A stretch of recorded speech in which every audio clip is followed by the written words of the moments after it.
Halo semuanya, kembali lagi bersama aku Dejan Putra Pratama dengan NIM ya, belakangnya 3102. Di sini aku akan menjelaskan mengenai ujian tengah semester jaringan komputer. By the way, di sini aku berasal dari jaringan komputer F sebagai pengingat ya. Nah, saya langsung menjelaskan aja ya mengenai soalnya. Nah, jadi ini ada 10 soal, namun untuk 1 sampai 9 itu dikerjakan di Word, dan untuk nomor 10 itu dikerjakan di Kisco pakai tracer. Kemudian langsung aja masuk ke dalam soal yang sudah saya kerjakan di Word. Dimulai dari nomor 1. Nah, di sini mengubah bilangan desimal menjadi binary, oktal, dan heksadesimal. Nah, di sini, ini bilangan desimal 180, diubah menjadi binary itu seperti ini, 10110100. Kemudian bilangan desimal 190 diubah menjadi bilangan oktal menjadi seperti ini, yaitu 276. Kemudian bilangan desimal 200 diubah menjadi heksadesimal menjadi C8.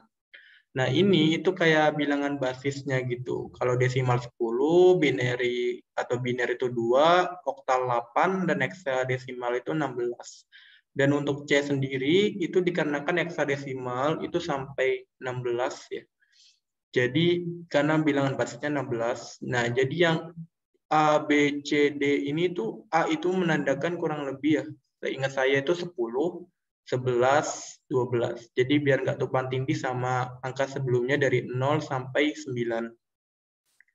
Kemudian untuk 3AB ini tuh menjadi 1653 jika diubah ke oktal, karena kan heksadesimal. Dan nomor 3, bilangan oktal 221 diubah ke heksadesimal itu menjadi 91. Nah, nomor 4. Jadi fungsi dari kabel di atas ialah untuk menghubungkan di antara dua device dengan kabel, di mana kabel yang dimunculkan itu secara otomatis atau istilahnya automatically choose connection type. Kemudian yang B, fungsi dari kabel di atas ialah untuk menghubungkan dua jenis device yang berbeda atau disebut sebagai kabel strike. Contohnya sih kayak misal PC ke switch ya. Kemudian ada fungsi dari kabel di atas ialah untuk menghubungkan dua jenis device yang sama atau bisa dikatakan kabel crossover, yaitu C yang C. Contohnya itu seperti router ke router, gitu, switch ke switch ya. Nomor 5, sebutkan fungsi dari kabel strike. Seperti yang disebutkan sebelumnya, fungsinya itu untuk menghubungkan dua jenis device yang berbeda. Nah, nomor 6, apakah perintah untuk mematikan switch? Nah, untuk mengaktifkan switch itu masuk ke dalam CLI, Command Line Interface, lalu tekan Enter. Nah, setelah muncul nama ini hostname-nya dari switch-nya, misal switch 1 atau S1 yang jika udah diubah, maka ketik nama hostname switch enable. Jadi untuk mengaktifkannya itu ada yang namanya itu enable. Kita mengetik enable setelah muncul yang ini nih. Setelah muncul ini, kita ngetik yang namanya enable ini. Kemudian akan muncul ini. Seperti ini ya.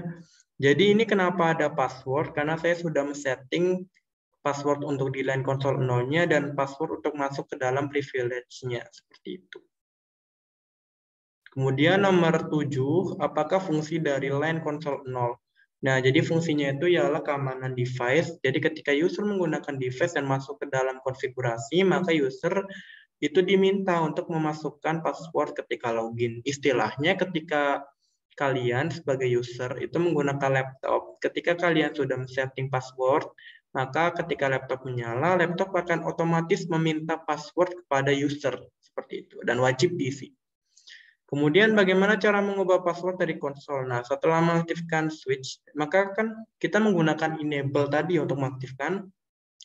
Lalu masuk ke line console 0, ketik password yang baru. Nah, contoh seperti ini, kita ke conft dulu, configure terminal, terus seperti ini, line console 0. Nah, setelah masuk seperti ini, itu akan ada tulisan config strip line. Nah, password, masukkan password yang mau ditambah, yaitu misal UTS Jarkom, terus login, terus exit. Lalu kabel yang digunakan untuk menghubungkan antara suatu server dengan workstation adalah, ini nomor 9, kabel yang digunakan adalah kabel stretch, di mana kalau di Kisco paket tracer itu namanya kabel chopper stretch through. Nah, kita lanjut ke bagian ini, untuk PKA-nya. Nah, perintahnya yang pertama itu ialah memasukkan IP address ya. Kita langsung contoh aja. Masuk ke dalam desktop IP configuration, lalu terus ini contoh IP address-nya, nanti kita masukkan ke sini.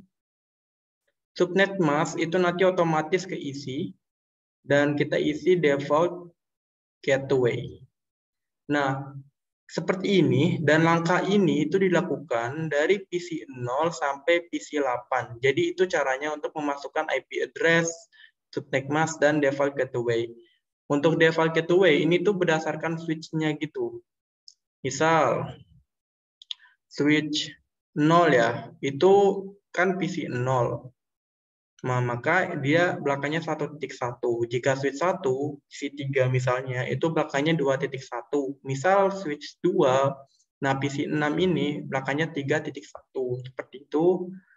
Kemudian next-nya, kita clear dulu. Next-nya itu adalah untuk switch 0. Kita kasih contohnya itu buat satu switch aja ya.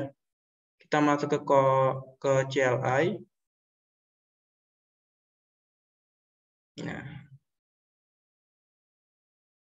seperti ini. Terus enter. Nah, enter akan muncul password seperti ini, password di line konsol 0 ketika kalian sudah men-setting.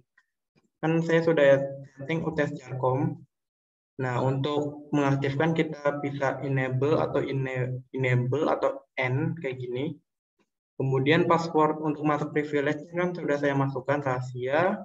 Kemudian ini itu konfigurasi dulu ya. Kita bisa dengan konfigurasi terminal. Terus setelah ini tuh kita bisa ganti nama switch-nya, terserah mau apa, misal ini kan switch 0 ya sebelumnya, misal S0 kayak gini bisa. Terus setelah misal kita udah itu, kita bisa masukin yang namanya banner MOTB, terus masukin apa yang mau dimasukkan gitu loh di dalam tulisannya itu loh, di dalam banner MOTB-nya, masukkan kalimat seperti ini. Kemudian kita masuk ke line konsol 0. Ini juga bisa buat ngubah sih. Nah, ketika sudah seperti ini nih, config strip line, kita bisa kasih password, misal kayak gini ya. Password baru. Nah, misal 1 atau apa gitu. Cuman kan saya sudah men-setting, jadi kurang lebih gitu. Terus ini loh, nggak usah login sih. Ketika memang baru, itu login. Tapi kalau udah mau ganti, tinggal bisa login juga kayaknya sih. Ini exit aja karena saya cuma contohin. Nah, seperti ini. Kita kalau mau masukin ke password privilege seperti ini bisa ya. Secret rahasia. Nah, seperti ini. Tapi karena saya sudah men-setting, jadi langsung saya exit aja. Nah, untuk save itu kayak gini. Copy running.